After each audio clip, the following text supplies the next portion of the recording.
Bonjour, je vais me présenter très rapidement et je vais donner la parole à Marie ensuite. Donc, je suis Galina Ripkin, je suis maman de 2 filles, dont une grande Iris qui a presque 23 ans et c'est elle qui nous réunit aujourd'hui pour cette intervention qui porte sur la place des familles et sur l'alliance entre les familles et les professionnels. Marie. Bonjour, donc je suis Marie Lepalec, je suis éducatrice spécialisée dans l'établissement pour enfants et adolescents Les Amis de Laurence à Paris. J'ai longtemps travaillé auprès des adolescents et depuis 3 ans, je travaille auprès des plus jeunes dans le jardin d'enfants. C'est parce que nous sommes toutes les deux convaincues, Galina et moi, de l'importance de cette alliance parents-professionnels que nous vous proposons cette intervention ce matin.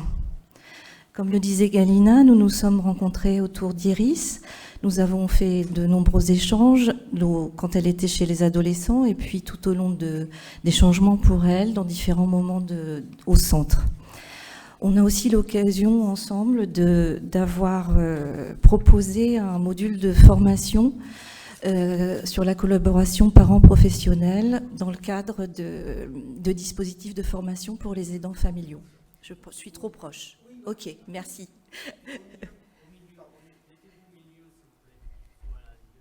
Ok.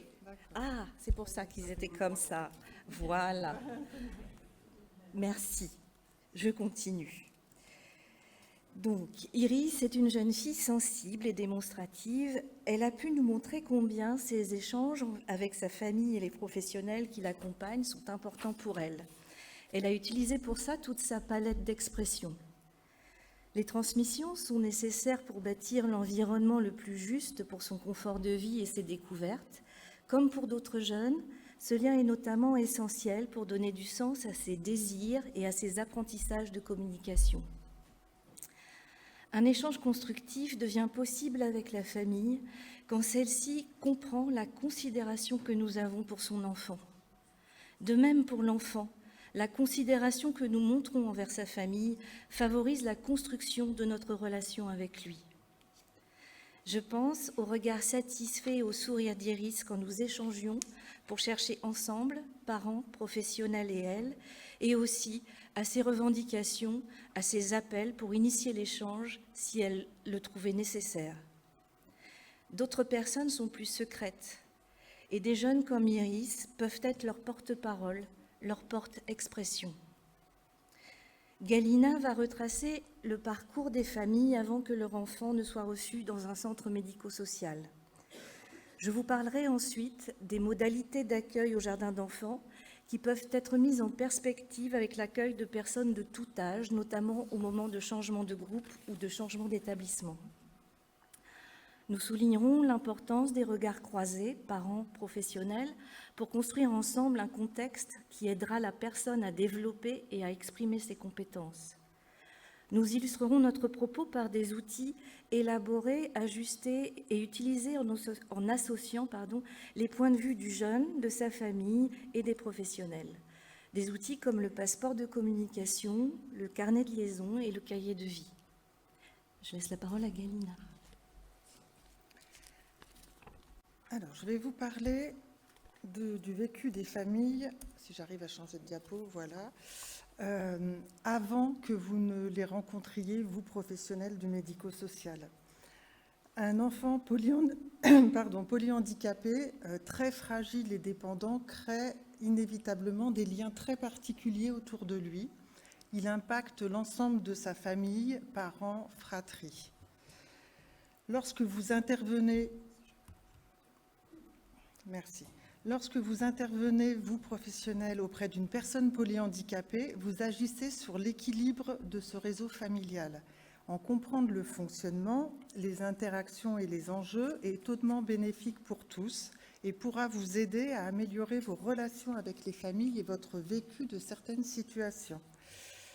Tout d'abord, le diagnostic du polyhandicap n'est pas, à ma connaissance, posé à la naissance. Il se fait souvent par étapes. Il y a différents parcours, ça peut être des inquiétudes qui surviennent très vite dès la maternité, dues à une épilepsie très précoce, à une situation médicale particulièrement complexe, ou Ce sont des inquiétudes qui peuvent s'installer insidieusement sur plusieurs semaines, voire plusieurs mois, avant qu'un réel retard ne soit remarqué. Il y a aussi le cas où le polyhandicap n'est pas inné mais acquis, un accident, une maladie fulgurante dans le très jeune âge par exemple. Les parents espèrent toujours des réponses à leurs questions et à leurs angoisses que le corps médical n'est malheureusement pas en mesure de leur donner. Il faut toujours attendre, et c'est une attente qui est dévastatrice pour les familles. Environ la moitié d'entre elles va connaître la cause de ce polyhandicap, sous la forme d'un nom de syndrome, de mutation génétique. Pour l'autre moitié, l'enfant est polyhandicapé sans qu'on sache trop pourquoi. Pour toutes les familles, il y a une errance diagnostique de plusieurs mois, voire plusieurs années, avec les interrogations, angoisses et incertitudes qui vont avec. Une fois ce diagnostic posé, ou du moins fortement suspecté, la vie de la famille bascule radicalement et définitivement. Les premiers professionnels auxquels elles sont confrontées sont les professionnels du monde médical, et cette rencontre est potentiellement violente. Le diagnostic, on dit que c'est ce que le médecin n'a pas envie de dire à une famille qui n'a pas envie de l'entendre. Ils sont formés à guérir et plus rarement à annoncer à des parents que leur enfant a un handicap physique lourd, intellectuel sévère et probablement aussi des atteintes sensorielles. Et ils sont souvent assez démunis, d'autant que le pronostic vital peut être engagé à court ou moyen terme. L'attitude du médecin, les mots qu'il va prononcer vont marquer à jamais l'histoire de la famille. Ils peuvent influer sur leur rapport aux autres professionnels qu'ils vont rencontrer par la suite. La famille bascule alors dans un univers inconnu avec une constante, l'incertitude et une nécessité intense d'adaptation permanente. Il leur faut renoncer à leurs rêves et faire un deuil immense, celui de l'enfant qu'ils attendaient, pour accueillir et accompagner un autre enfant, le leur, qui n'est pas moins bon, mais qui est différent de ce qu'ils avaient espéré.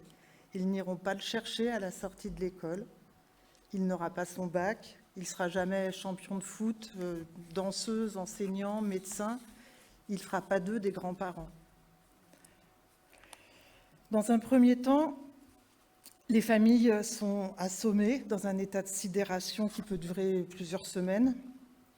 Et les premières années demandent une énergie considérable, car il va falloir réorganiser toute sa vie autour du polyhandicap. Le cercle familial et social d'abord va se réorganiser. La famille proche, puis élargie, les amis, éventuellement les collègues de travail vont être informés, réagir plus ou moins bien, s'éloigner ou se rapprocher. On va découvrir sa famille sous un autre jour et on va perdre des amis. Dans un premier temps, on ne va pas en acquérir de nouveaux, ça va venir après. Il faut créer de toutes pièces une organisation du quotidien, trouver un mode de garde, il n'y a rien de vraiment adapté, enfin, ça se développe un peu, mais c'est quand même très complexe. Trouver les bons médecins, un bon neuro, un gastro, un pneumo, se rendre aux rendez-vous médicaux. Il y a une prise en charge paramédicale qui intervient très rapidement. Est-ce qu'on choisit un CESAD, un CAMS, qui pour l'accompagner aux séances quasi quotidiennes, surtout si on veut pouvoir prolonger la rééducation en rentrant à la maison. Et puis il faut apprendre une langue totalement étrangère en urgence, celle de la MDPH. Donc remplir des dossiers, justifier du handicap, demander des aides.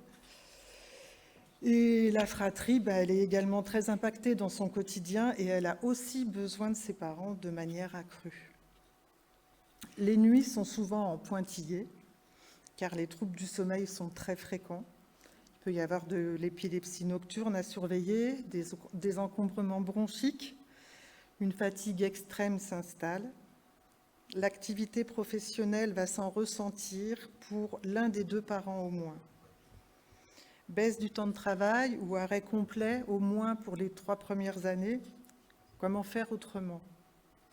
Les revenus du couple s'en trouvent inévitablement réduits.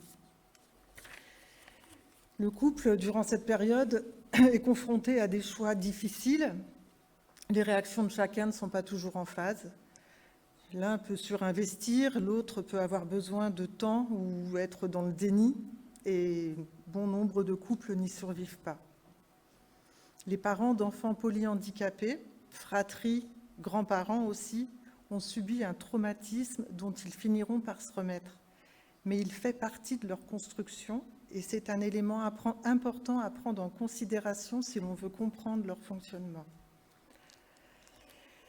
Je vais vous parler du lien particulier qui existe entre un enfant polyhandicapé et ses parents. Pour comprendre cet enfant à l'expression si particulière, ils vont devoir devenir experts. Si vous avez des enfants, rappelez-vous quand ils étaient nouveau-nés et que vous seul connaissiez la signification de ces pleurs. Ah ben là, il a faim, là, il a mal, là, il y a un truc qui ne va pas. C'est une relation de cet ordre-là qui va se développer entre les parents et leur enfant, une relation de quasi-fusionnelle. Ils vont comprendre la moindre mimique, le souffle qui change, la crispation des muscles, les cris et leur modulation, et ils vont devenir sa voix, son interprète, son interface avec le monde ordinaire.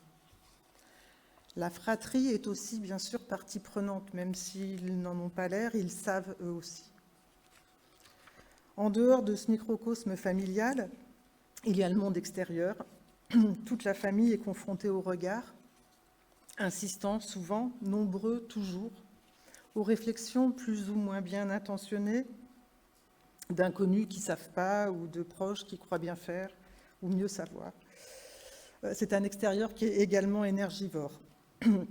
Et il découvre aussi matériellement un monde où rien n'est adapté pour le handicap et où tout nécessite un effort. Passé l'âge de 3 ans, une nouvelle étape va se présenter. L'enfant, sauf grande exception, n'entrera pas à l'école et l'équilibre précaire mis en place ces premières années va être mis en cause. La question du choix de l'accompagnement va se poser à domicile, en externat, en internat, mixte.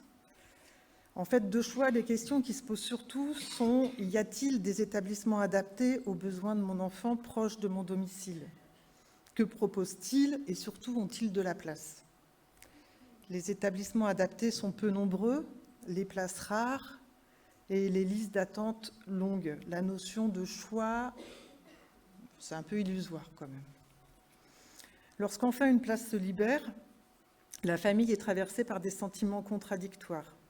La joie d'avoir enfin une place avec un accompagnement pluridisciplinaire construit autour de l'enfant, mais aussi la peur que ces inconnus ne soient pas capables de le comprendre et d'en prendre soin.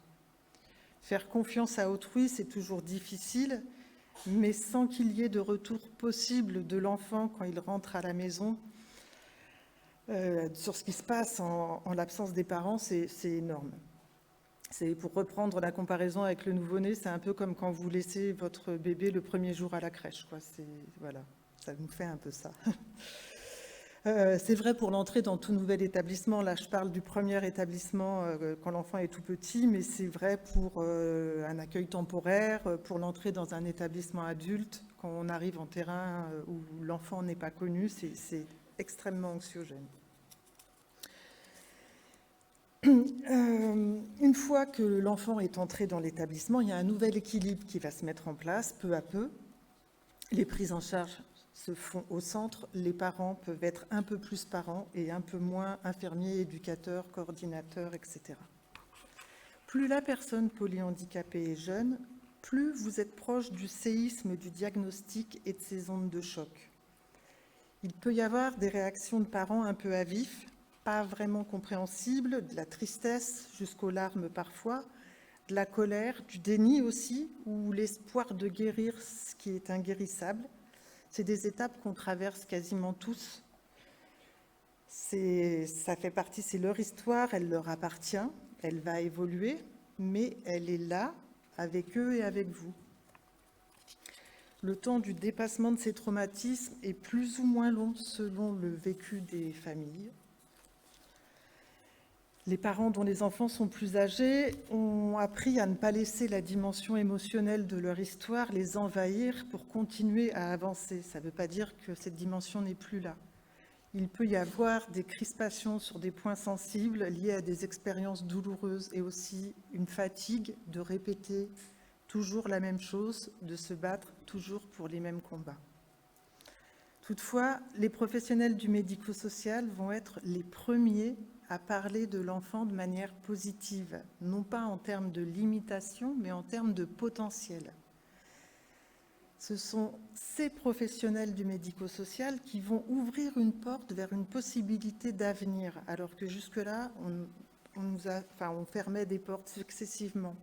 Et là-dessus, on peut construire une confiance et constituer vraiment une super équipe autour de cet enfant qui a quand même le super pouvoir de faire bouger des montagnes autour de lui et de nous réunir tous ici. Merci, je passe la parole à Marie.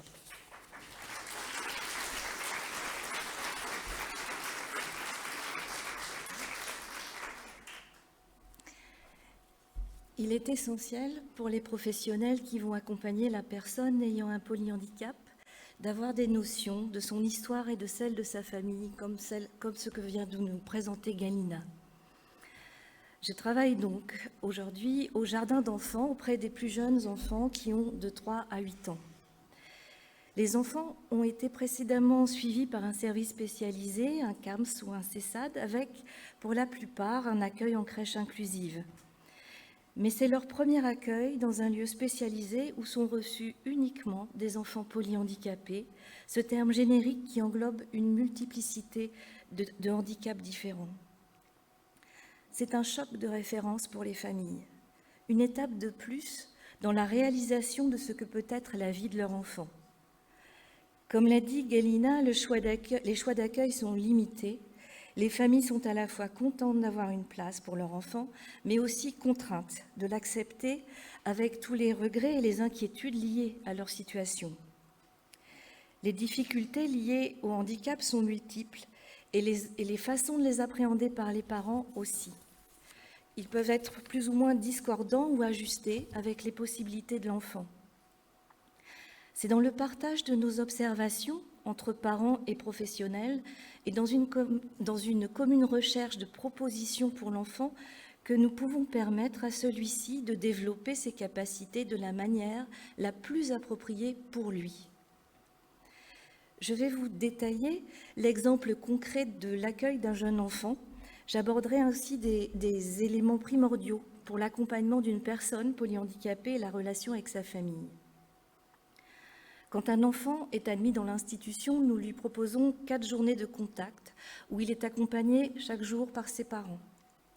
Ils ont auparavant eu un rendez-vous avec le médecin responsable et la directrice du centre.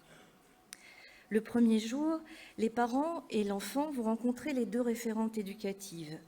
Les parents vont donner alors des informations sur les habitudes, les besoins, les goûts et le mode de communication de leur enfant.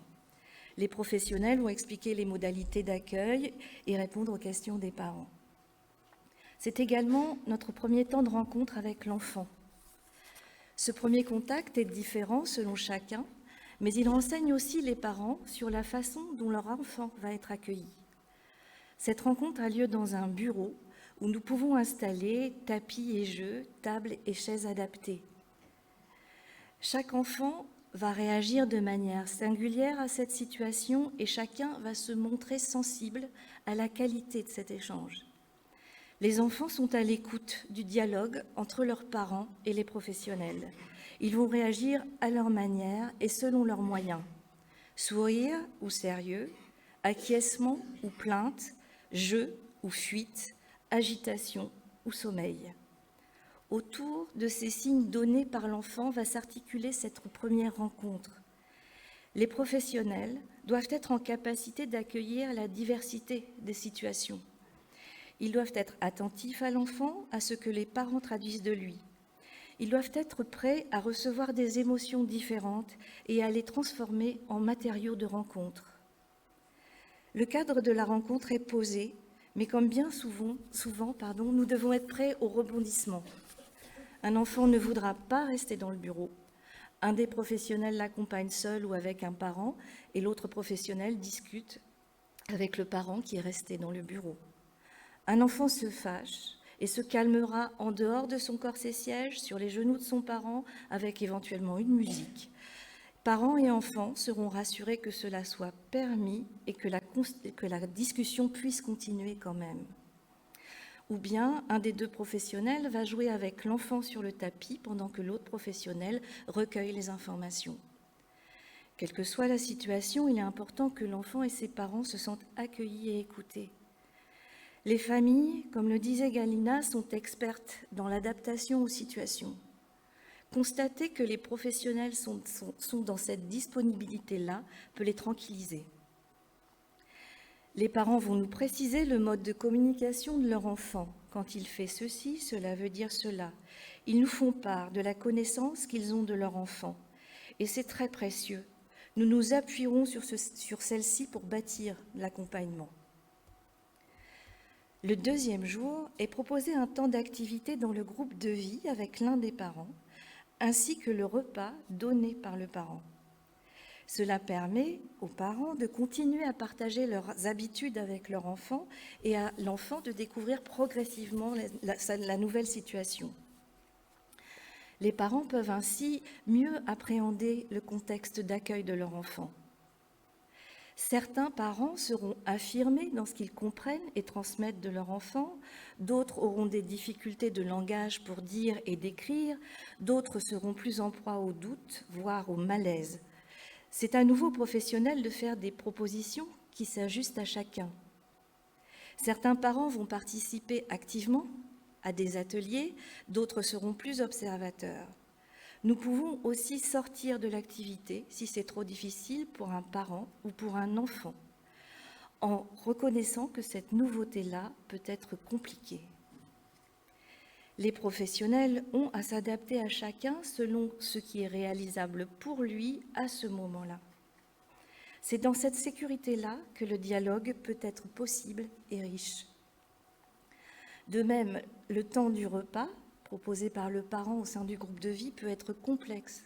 Nous prévoyons toujours un lieu plus intime que le groupe de vie si cela est nécessaire. Le troisième jour, l'enfant participe sans ses parents à un temps d'activité et le repas est donné par une professionnelle en présence du parent. Des adaptations sont à nouveau possibles parce que pour l'enfant, la présence du parent peut rendre compliqué le repas, si bien qu'il préfère manger avec son parent. Et ça reste possible, il n'y a pas d'enjeu de réussite. Le quatrième jour, petite journée sans les parents, avec des échanges avec eux en fin de journée quand ils viennent rechercher leur enfant. Nous relatons ce qui s'est passé, ce qui a été possible et aussi ce qui a été difficile. Nous pouvons préciser des pistes de compréhension avec les parents et redire que nous prendrons le temps de nous connaître. Lors de cette semaine, les parents ont aussi des temps de rencontre avec la psychologue référente de l'enfant, les infirmières et un premier contact avec les rééducateurs. Je vous détaille ce déroulement parce qu'il est une étape essentielle et une base pour une collaboration de qualité. Pour certains parents, la découverte du cadre d'accueil en partageant des moments de vie et d'activité est rassurante, et pour d'autres, elle est éprouvante, ou bien elle est les deux. La façon dont nous allons lier connaissance va orienter notre collaboration à venir. L'écoute et la bienveillance des professionnels sont nécessaires pour établir une relation constructive autour de l'enfant. Mais cette relation se bâtit dans le temps et avec de multiples aléas. La posture des professionnels vis-à-vis des parents doit être travaillée constamment par une réflexion en réunion et par des formations. La prise en compte de l'histoire de l'enfant et de sa famille, de leurs émotions et des réactions qui en découlent, ainsi que les émotions et les réactions des professionnels est une nécessité. Elle permet l'élaboration et l'ajustement de l'accompagnement. Si les professionnels reconnaissent l'importance et le sens de la collaboration avec les parents, ils ont à trouver des modalités pour la rendre possible et la plus favorable à l'accompagnement de l'enfant, adolescent ou adulte accueilli. Les modalités d'accueil au jardin d'enfants permettent aux parents de se familiariser avec le centre. Ils sont reçus dans le groupe de vie, ils découvrent où, comment et avec qui leur enfant va être. Cette connaissance rend la nouveauté moins inquiétante pour eux et la relation aux professionnels plus accessible. Si cela paraît plus évident pour de jeunes enfants, nous pensons que trouver des temps de partage au sein de l'institution, quel que soit l'âge de la personne, est nécessaire à la qualité de la collaboration. des réunions, assister à des séances ou avoir des temps festifs ensemble. Quand des éléments de la vie de l'enfant sont source d'inquiétude ou de tension, des propositions de temps partagé non seulement en réunion mais en pratique peuvent aider à dénouer des situations complexes. Un temps de repas, un temps de toilette, un temps d'activité. La grande dépendance des personnes polyhandicapées induit une proximité corporelle et une implication affective singulière chez les professionnels.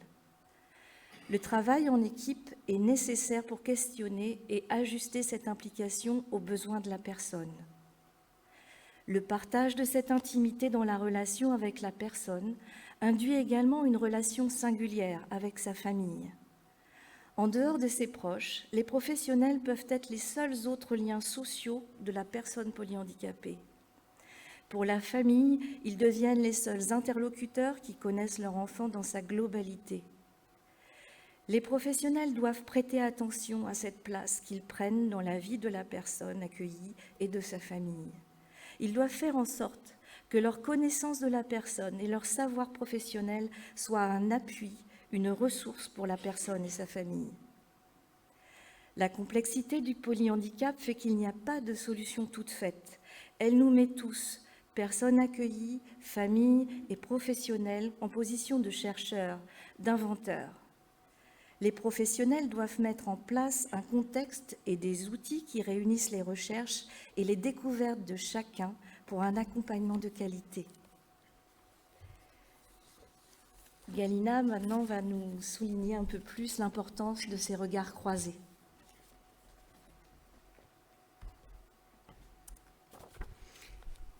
Voilà, je vous mets en gros la recommandation numéro 6 des recommandations de bonnes pratiques professionnelles de la HAS, dont Christiane Jambard vous parlera plus amplement après notre intervention. L'accordage des familles et des professionnels est donc un enjeu majeur pour la personne polyhandicapée. Je vais vous parler d'exemples concrets. Celui d'une jeune fille qui tape du pied pour dire oui, d'une autre qui tire la langue pour dire qu'elle a soif, et de ma fille Iris qui, si on lui présente quelque chose qui lui plaît de face, va se détourner comme s'en désintéressant parce que ce qu'on lui montre lui plaît beaucoup trop, et elle utilise sa vision périphérique pour apprivoiser son émotion avant de pouvoir le regarder de face. Clairement, les familles n'ont aucune des compétences des professionnels, n'étant pas formés à l'accompagnement des personnes polyhandicapées. Mais les détails dont je viens de vous parler, seule une famille les connaît par son expertise, la connaissance fine de son enfant sur le long terme, de jour comme de nuit. Cette expertise parentale complète parfaitement le savoir des professionnels que nous, familles, ne possédons aucunement. Les professionnels ont une connaissance de nombreuses personnes polyhandicapées dans des contextes et situations variés et une formation que les parents n'ont pas. Les parents ont une connaissance très approfondie d'une seule personne, de leur enfant, que les professionnels ne peuvent pas avoir. Pardon. Il s'agit pour les deux parties de reconnaître ces compétences complémentaires et de les associer dans l'intérêt supérieur de la personne polyhandicapée qu'ils accompagnent. Il est donc important de partager l'information pour construire ensemble. C'est le seul moyen, en fait, de bien collaborer, c'est de communiquer. C'est bien là où les réactions souvent émotionnelles des différentes personnes impliquées peuvent créer des freins et où la compréhension du vécu antérieur de la famille peut aider les professionnels dans leur communication avec celle-ci. Bien sûr, on l'oublie des fois, mais il existe des facteurs émotionnels également du côté des professionnels qui peuvent se sentir agressés, jugés, remis en question dans leur pratique. Et il est aussi important que les familles prennent cela en considération. Mais tous ces obstacles sont dépassables quand tout le monde est d'accord sur l'objectif, accompagner au mieux la personne polyhandicapée dans son développement et son épanouissement. Alors, comment partager cette information? Alors, nous avons des outils institutionnels. D'abord, le cahier de liaison avec les informations quotidiennes ou hebdomadaires. Les CVS, où l'on peut avoir la démarche de recueillir la parole des parents en amont. L'élaboration des projets personnalisés.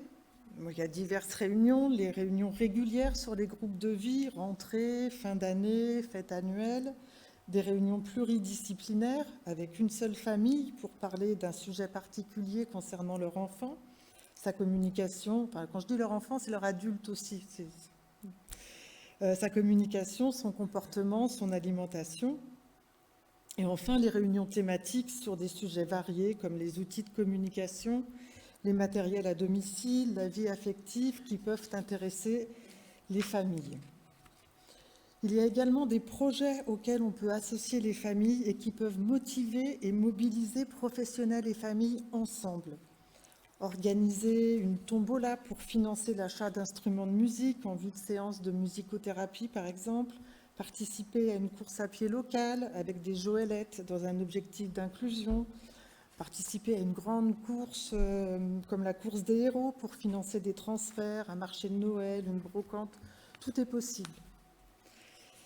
Il y a aussi les outils à créer ou à mettre à jour pour la vie quotidienne de la personne polyhandicapée. Ça peut être l'élaboration de protocoles médicaux ou la mise en place d'une échelle d'évaluation de la douleur et son suivi, un cahier de vie partagé, des supports de communication, un passeport communication. Nous allons nous concentrer dans un premier temps sur le passeport com et voir comment cet outil final, qui apporte une connaissance assez dense des éléments importants de la personne polyhandicapée, va permettre de construire un échange et un lien avec les familles en même temps. Et je laisse Marie vous en parler. Donc vous pouvez voir sur la diapositive les items du passeport com. Ce passeport reprend les éléments importants de la vie quotidienne et donne une sorte de mode d'emploi de rencontre de la personne polyhandicapée. Présenté en triptyque ou en fiche accrochée au fauteuil, il permet à tout à chacun d'avoir une idée très rapidement des points essentiels. L'identité de la personne, bien sûr, les points d'alerte, ce qu'elle aime et n'aime pas, comment elle communique, comment se passent ses repas, sa toilette, son change, son sommeil, ses appareillages, et enfin ses expressions de la douleur et comment y remédier rapidement. Voici le passeport dans sa forme finale. Alors, je ne sais pas, j'appuie là peut-être. Non, c'est pas ça. Je crois que c'était la petite machine. Voilà le passeport dans sa forme finale, donc un triptyque. Pour arriver à ce résultat, l'établissement a utilisé un outil d'évaluation qu'on a partagé avec la famille. Toc. Voilà l'outil d'évaluation en question. Il a été complété par les familles à leur domicile. Parents et frères et sœurs ont pu se concerter et la remplir ensemble. Dans l'établissement, les professionnels référents de l'équipe pluridisciplinaire ont également complété cette grille. C'est l'occasion d'ailleurs d'affiner les observations et de les partager plus précisément. Puis, une réunion des parties concernées, familles et professionnels, a lieu. Ce temps de partage ajuste les observations et les informations. Les parents peuvent s'approprier cet outil proposé en percevant combien leur regard est nécessaire à sa construction. Nous cherchons ensemble comment le rendre le plus proche possible de ce que sont les besoins et les moyens de l'enfant. Le passeport com, c'est une synthèse de ces évaluations et de ces rencontres. Il peut être utilisé par de nouvelles personnes qui rencontrent l'enfant. Je vous mets la diapositive d'après. Ah, non, ça veut pas, ça va trop vite avec moi. Hein. Là, voilà. Il peut être utilisé, par de nouvelles personnes qui rencontrent l'enfant ou l'adolescent dans différentes situations. Un nouveau professionnel au centre, une aide à domicile, lors d'un accueil temporaire et même lors d'un séjour hospitalier. Il peut être également un support de dialogue pour le jeune avec sa famille et un support de dialogue au centre.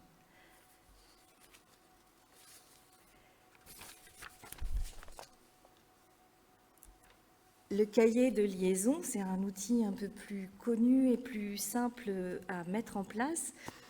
Et c'est un outil très important dans le lien entre la famille, les professionnels et l'enfant. Il permet un échange d'informations au quotidien, mais aussi il est un support de dialogue. À son retour du centre, le parent peut lire auprès de l'enfant ce qui est écrit de sa journée et l'enfant peut y réagir. En début de journée, le professionnel qui accueille l'enfant peut le lire auprès de lui et s'en servir comme source d'échange. Selon l'information qui est donnée par le parent, le dialogue peut s'ouvrir à d'autres professionnels ou à d'autres jeunes. Ce type de dialogue est formalisé au centre, notamment dans des activités du lundi matin où les enfants vont échanger autour de leur week-end. D'ailleurs, pour cet échange-là, le support photo est bienvenu pour que les copains puissent être plus au courant de ce qu'a fait l'autre enfant pendant le week-end. Le support photo, il est aussi intéressant dans le cahier de liaison, dans l'autre sens, pour l'échange avec la famille et notamment avec les frères et sœurs.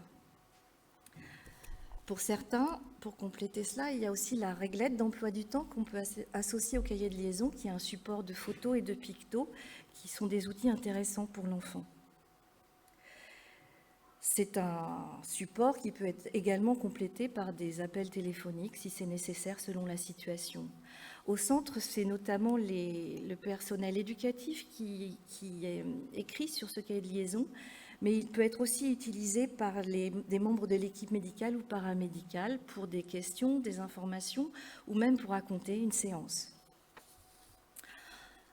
Enfin, le cahier de vie est un support qui permet de garder des traces de l'histoire de la personne polyhandicapée.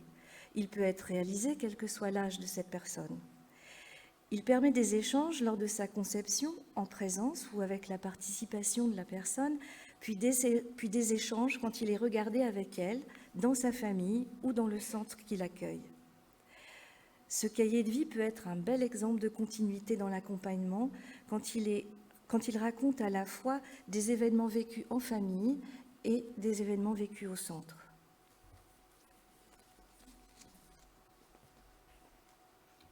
On n'a pas de conclusion à vous proposer, c'est ouvert.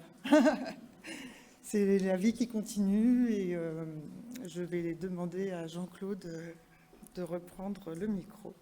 Merci Jean-Claude.